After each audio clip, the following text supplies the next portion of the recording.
Morning 4 అవుతుంది. ఈరోజు exam ఉంది నాకు, అందుకే ఎంత త్వరగా లేచాను. మనం యాక్చువల్గా ఎంత త్వరగా లేవమన్నమాట. అయితే ఇది ఎందుకు వ్లాగ్ చేస్తున్నానంటే యూట్యూబ్ మీద డెడికేషన్ చేస్తున్నాను.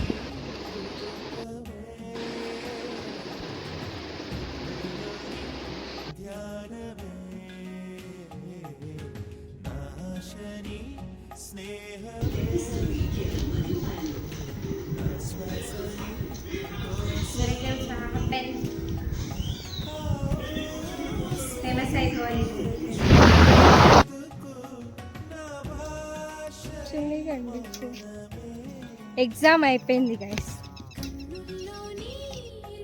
ఈ హస్బెండ్స్ ఉన్నారే, చదువుకోలేక పెళ్లి చేసుకుంటే పెళ్ళాక చదివిస్తున్నారు. ఇంకేం చెప్పాలి వీళ్ళకి.